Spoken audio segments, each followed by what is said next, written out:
it's not about making it perfect out the gate. It's making it scalable, right? Because you have to grow into these tools. You're not going to just do one campaign and then shut the tool down and walk away. No, you're going to do several campaigns. Hey, welcome back to another episode of More Than Marketing. I am your host, Arsha Mirsha, and I am joined by none other than Moni Oloyede. You got it. Yes. She is a marketing ops manager at Fidelis Cybersecurity.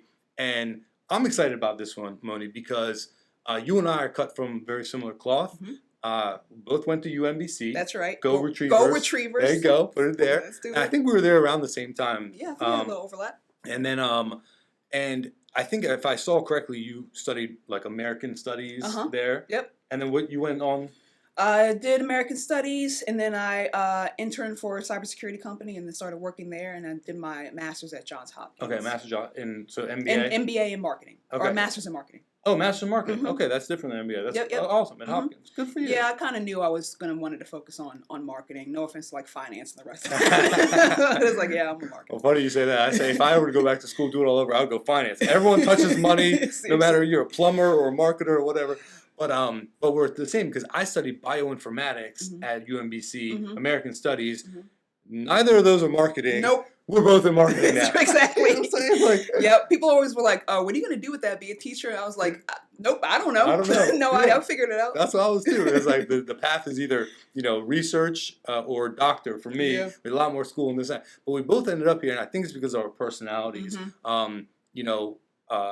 You're extroverted, it seems, but you're also analytical. That's right. Right? Yep. And you knew that about yourself, figured it out? No, actually, I did like one of those like self-assessment tests. Personality type test, and one of them obviously was like an analytical personality, but I also like relationship building. So I was like, okay, exactly. So I build relationships with numbers. Exactly. Kind of fell into the perfect job for me. Good. Yeah. Well, I'm happy to hear that because marketing ops, this is like a I don't know if it's growing, if it's new or whatever. You tell me. I think it's growing. It's growing, I right? Think so, yeah. I think it's relatively new too. Yes. I think with the advent of MarTech, marketing technology, absolutely. However many years ago, and I think Forrester said that in 2020 or 2020, the CMO will spend more on technology than the CIO or something like that. I can see it. You can see it, right? I can definitely see that. It's crazy. So with that comes this need for this role of marketing operations. That's right, because all those technologies have to kind of work together, and that's where the operations part comes in pretty heavy. Tell me about that. Tell me about your role. Tell me about what's marketing ops even mean. I mean, like if you ever been to one of these marketing technology shows, right? One of the biggest draws is like show off your stack. Like, that's right. The stackies and things like that. Exactly. Right. How big can your stack get? So it's that, and it encompasses. I call marketing operations the center of excellence for the marketing department because we touch every part of the marketing department and sales as well. And primarily it's around managing the technology, but also the lead management process. Those two things together, and then analytics. So when you have a technology stack of tools, usually it falls into one of those three categories, right? Like executing campaigns, the analytic part of like what are the results of those campaigns, or some lead management process. Sure. So those are kind of the three heads of marketing operations. So, it's only going to grow. As soon as the stack grows, I can only see the role growing too. Yeah, I can see. No, I completely agree. And it's because, is this similar to like a Salesforce admin at all? So it's kind of like the inverse of Salesforce admin. Because the Salesforce admin, like everyone comes to that person for whatever their thing is within the one tool of Salesforce. Whereas like the marketing operations part is kind of like the inverse because you're the person for every tool outside of the one tool, right? So like my center of excellence like Marketo, right? That's my like hub of where everything needs to run from a marketing standpoint. But then I have SalesLoft over here. I have Wistia for like video recording over here. I got Google Analytics for my report. You know what I mean? Like there's a bunch of different things that kind of revolve around that outside of it that I have to kind of manage as well. Yeah. So marketing ops is kind of at the center of marketing technology. You're making sure all the data from all the different tools is feeding in and feeding out. That's right. That's exactly. Right. Exactly. Defining that process. Exactly. Making sure that campaigns kind of align to that process. I mean, we'll talk about it when you when you're an operations person and people are setting up campaigns, like they have to align to my lead management process and track properly. If you're using Google Analytics, put correct UTM tracking codes on it, set up the right campaigns in Salesforce, right? Making sure the data is coming in clean so I can send it to all these other outside tools or whatever. It's like, there's so many nuances to the process that you have to be literally involved in everything to make that sing. And you know why it's so important? Now that you just said, everything you just said made me think. Because the CEO or the CMO, what do they want? They want reports. That's right. They want to know, where's the budget working, where's the budget not working, right? And there is no way to answer that without clean data. That's right. And there's no way to have clean data without having these nomenclatures in place, without having, the SLA in place, or in place is not even that good. In place, fine, but it's got to be actually used. And properly. Used properly and administered and held accountable. That's right. That would be your job. 1,000%. That's where I spend the majority of my day, right? It's just like making sure that these are set up properly, and the bigger team you have, the more you have for variation in that process, the more you have to be on top of it. So it is like 24. It never gets old, which is the part that I love about the job, but it's also like constant, right? Yeah. It's funny, Moni, I wrote down a bunch of questions. One of the questions I was thinking, okay, marketing ops, okay, we were buying this marketing automation platform, or we're switching our CRM, or whatever the task at hand might be. So we need someone like yourself. You have this experience to come in and help us definitely implement it. Probably help us integrate it. That's right. And so what I was thinking is that a one-time job and then it's just done? Oh, no.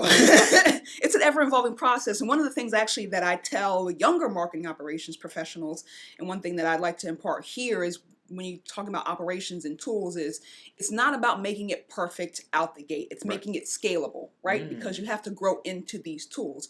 You're not going to just do one campaign and then shut the tool down and walk away. No, you're going to do several campaigns, and you're going to learn, and you're going to change, and you're going to adjust, and you're going to want to do more and more and more and more. So making it perfect out the gate is actually the detriment of what you're trying to do, right? You're trying to make it scalable and grow.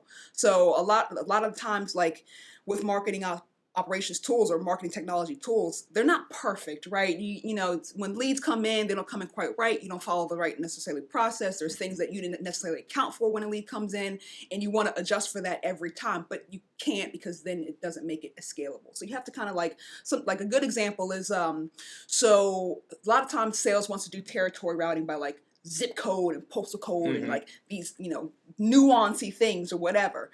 But what if that changes? What happens when the rep leaves? Right? It becomes hard to manage. It's not scalable. What if the platform doesn't allow for that? Right, exactly. Or what if the data, is not enriched or right? So I don't have a zip code for this person. Exactly, exactly. So trying to adjust for one issue, you create a bunch of other issues that doesn't make it scalable, right? So those are the things that comes with like experience that you have to learn and adjust for. It's like, no, let's just do state. We'll send it to both reps. The reps will know based on the account name who it should go to, and the other one person will just ignore it. It's fine.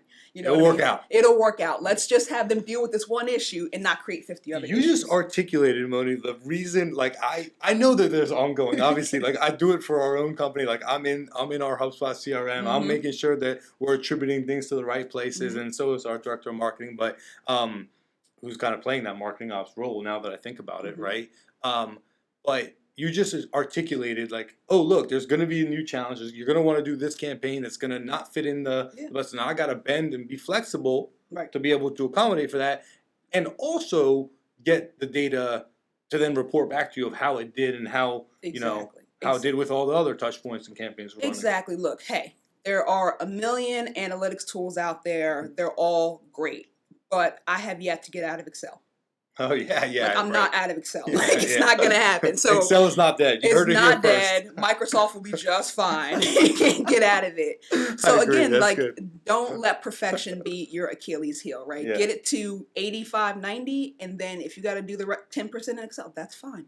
So then let me ask you: how do we know if marketing ops? And now I'm selfishly asking for myself, because we're growing and hiring these people at our agency, because our clients, and the reason we are, Moni, is because our clients need this help. They just need the help. I mean, period. 1,000%. And we are lucky enough to like identify, because we're really good at getting the leads in. But then I said to you earlier, ROI doesn't happen until a sale is made. That's right. So we need to do some sales enablement. So how do I know if whether it's here or at our client, how do we know if marketing ops is doing their job right? That's a good question. And I'm going to kick that back on. That's going to be based on the business, because my biggest thing when a CMO comes to me and goes, "You want to report analytics?" I go back, what's the goal? Right? Okay. What's the goal of the campaign, for example? Campaign could be just making MQLs, or they could be setting meetings, or they could be actual revenue. Now, how you set up that campaign? It could be brand awareness. But that's a different campaign versus those all four goals. Of course it is, yeah. Sure. Exactly. So my measurement then is different based on the campaign goals you put. So let's say it's meeting sets, right? Getting them the meetings. So there's going to be a sales component of setting that meeting, and there's going to be a marketing qualification part of they're ready to actually take that meeting in it. And then how often do you report that? So my second thing that I always say is like the missing metric in marketing is time. Right, we like to report on things in like a monthly or quarterly basis, and your customers don't necessarily fit that time frame on your monthly reporting or whatever. That's a good point. So I just make those caveats when I am reporting. It's like, guys, our sales cycle is a year. This is a quarterly report. This is where we're at right now, and then I always put a like, here's future state, what I expect to have happen. Right. Just so, I get it. CMO's got to report to CEO's got to report to the board. Yeah. Just saying wait is not an option, right? You know what I'm saying? Just sorry, that's not going to work. That's not going to happen, right? But you could do things like say like, okay, this is how many deals were created or opportunities were created. In this stage. And this is, based on my conversion numbers, this is what I expect moving forward. Yeah. So there's definitely things you can do. But like back to your kind of metrics and what I expect, I set those up based on the goals. Yeah. And then I report on them in a shared time space, monthly, quarterly, whatever the CM was comfortable with. No, and that's a very good point on the monthly and quarterly, and your sales cycle it may be longer than that or whatever. And that's right. So you're seeing the snapshot, but I think what you just answered, and this could just be differing opinions, but was that like you say, okay, what's the goal? And I would agree with you that like you need the goal and you need to work backwards from there, and that's kind of like the marketer's job. Or marketing's job in a way. Yeah. But then marketing ops specifically, like, is it, let me ask you, is it fair to say marketing ops is doing a really good job or great job if when I ask them for a report, they're able to turn it around or I don't know, our dashboards are being kept up to date in real time and the numbers are, not only accurate, but they're precise. Yes, I would say that is a big key of marketing operations measurement, right? Yeah. The accuracy of the data, I think, is key as well. When I came into my current role, the data was not accurate, and we were reporting completely false numbers because the data wasn't accurate. Yeah, that's and you're making decisions on and those making numbers. Decisions off that, 1,000%, and judging sales based off that too as well. Yes, absolutely. The accuracy and of the reporting is 1,000% a key of marketing operations. Yes. Awesome. Okay, cool. I'm glad we're aligned there because that's super important to me. Like I mean, you've said it. Like if the data doesn't, all these tools run off the data. The data, 1,000%. So if the data doesn't work, you can't. The workow's not going to work. Right. 1,000% inaccurate, or not necessarily the data is inaccurate. People are following the process, right? People that's why the data may not be accurate. 1,000%. So that was one of the things. Like sales wasn't managing the opportunities in Salesforce correctly for it to be reported on. That's inaccurate. It's not the data. It's a process part. It's process. It's a human. So So it's data management and process management. That's just as important. They go together. Oh dang! See, we didn't. That's right. Yeah. So that's right. Process management. Yeah. So do you find yourself like holding people accountable to the process? 1,000%. That's part of the job. Defining the process is part of my job. Sure. Managing that process is part of my job. Making sure it's executed on is also part of my job. Right. 1,000%, because that's how I get the accurate data. So and also making that process less difficult on everybody else as well. Less difficult on sales. I try to keep it, stop banging your head against the wall with sales. They're only going to do so much, right? Make it easier on yourself. Don't have them update 1,000 fields and change this and make a bunch of fields mandatory. You're just going to hurt yourself. To make it as simple as possible. Anything you can automate, that's what the technology is there for. Automate it. Anything that you can kind of do yourself. Anything you can do up front, do up front. I love you right now. Like this is you're preaching the choir. Look, salespeople love them to death. I don't like. Too often do we see in organizations that sales and marketing kind of like fist fighting. You know, like they're they're kind of at odds with one another. But that's not how it should be. No. How should it be? Exactly. I'll tell you from my personal. So please. Right now, I have my have my guys update one field in Salesforce when they're working lead. Wow. Status. That's it. I automate everything else for them. Wow. So just change the status. Tell me if you're working it in progress, if you connected them, if you got it qualified. That's it. Then, if you do have a meeting, you convert it to a 0-stage opportunity so it doesn't hit pipeline. Nobody has to be scared that they're going to get yelled at for the opportunity. But then I get to track it because the RSM or the main salesperson is going to manage an opportunity. That's their main job. They're not going to manage an account. They're not going to manage a contact record. They're not going to do all that. It's just opportunity. Just opportunity. So give them what they want. Here's a 0-stage opportunity that nobody sees, but it's an opportunity. You know, if you want to push it forward, cute, cool. If you want to disqualify it, cool. That's another conversion metric for me that I can know if it's good or not. Yeah. That's going to be real because you really talked to them and really had a conversation with them. So that's a real kind of conversion metric, not a false one. And it gives the sales something that they're already doing that's already part of their main sales process. I think that's the biggest thing. Don't give them a separate process outside of what they're already doing.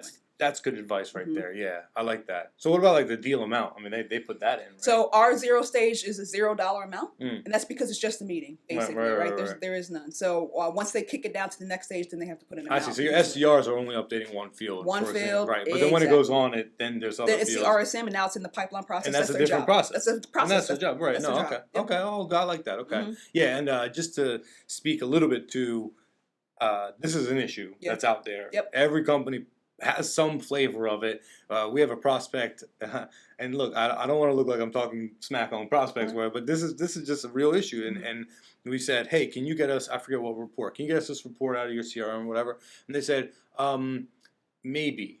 Okay. All right. They're like, well. I'm like, what does that mean? Yeah. Well, do you want it to be exact or would you like it to be directional? And I'm like, oh man, because we can get you directional pretty quickly, but exact, we're gonna have to tie this to this and this to that, which I get. Like, we're not perfect, right? You know, but I think the job of the marketing ops is to strive not for perfection, but iterate. You're bringing up an excellent point for operations and just analytics in general, and this is why you kind of can't get out of Excel, because the tool is only as good as the data, and if the data is not necessarily inaccurate. So I'll give you an example, right? Please. So people fill out our Contact Us form. 30% of people who fill out the Contact Us form are like solicitors and junk people that I don't necessarily want in these reports, right? The tool is not going to know that. Nope. It's just seeing someone filled out the form, which is how I had it set up. They're not going to know that it's a solicitor or a student or some junk number. That's right. So it's like, I need to account for that. That's why I have to go in Excel and disqualify those out of my reporting. So if you're relying on the tool 100% to do analytics, I don't know anybody who's doing accurate reporting relying 100% on the tool. I'm sorry. If you please let me know, I'm happy. No, like I would love it doesn't to learn exist. I mean, I think they could, to your point, no, you're absolutely right. Yeah. You could make that change in the tool, like, oh, this is students, and then right. But then how nuanced are you getting? Right. No, you got to get. Right. You're going to get super granular, and that's to our scalability point, where it's just like, even if they put in like a proper email address and everything, it's still going to be junk. That's you know true. What I mean? Yeah, so you have a process for dequeuing those, and then you don't count the DQ or whatever. But it's just one example of like, you're gonna have to be in Excel at a certain point. I just don't know how you get out of it, but you need to account for that. And again, if my Excel job is just excluding those, then that's fine. Yeah. And then that's my report, and I send that report off to you. Yeah. You know what I mean? Or I let my CMO know that, hey, this 10% of what you're seeing in the dashboard isn't inaccurate. It's actually really this. Right. They appreciate the real information versus the pretty dashboard. Sure. You know what I mean? Yeah. The honesty also of like, hey, like, just so you know, like, this isn't, don't go singing to the board and try to raise money. That's what it is, right? You can get the dashboard can give you a sense of what's going on, right? It can you still got to drill deeper. Exactly. It could be 90% right. You're just trying to get a sense of what, directionally. Exactly. That's what, to me, like, dashboard is like, okay, directionally, and even if it is precise, the numbers are fine, but you're looking for that trend to say, where do I go and dig deeper? Exactly. Right now, that's don't let perfection be the death. You're just trying to get a direction of where you're trying to go. So I'm not trying to dish dashboards or dish technology at all. All I'm saying is it's not going to be ever 100% accurate. It's not. And don't try to build it that way. You're not going to be able to scale it out. It's going to be so nuanced and so tight that you end up like excluding good things to like, again, try to account for these anomalies sometimes. So. Okay, so now do you mind if I get a little technical with you? Yeah, let's go. So I know you're in B2B. Yep. Right? You've been in B2B for a while, right? Do you, with data enrichment nowadays, like Clearbit or Datanyze or HubSpot, for instance, has HubSpot Insights. So if it's a B2B and they know it, they'll I love that enrich. about HubSpot. Isn't it nice? It's awesome. It's so nice. So let me ask this. So on a form, do you need to ask?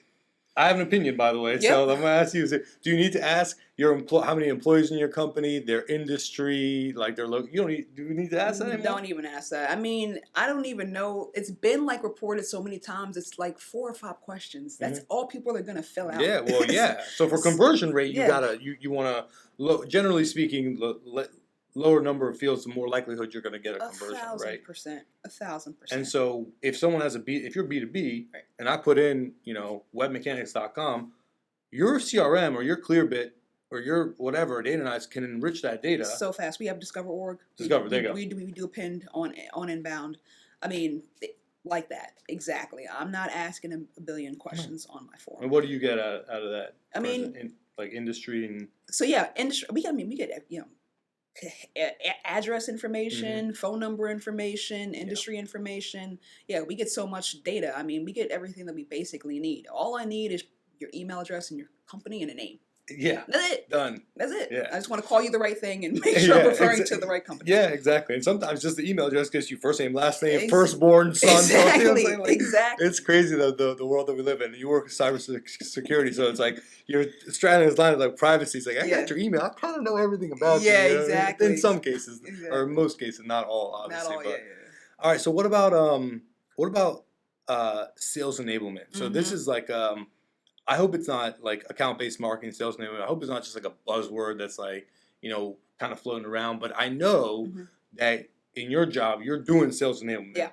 Whether you call that or not. Yes, absolutely. You do. We have an SDR team. Okay. So we have reps that are just there to outbound call and set meetings. That's their whole entire job. Okay. So our sales enablement team is 1,000% around that. I help manage that for them, and it's super important, and it's super important as like just a liaison between marketing and sales. Like, yes, that is a key team to like.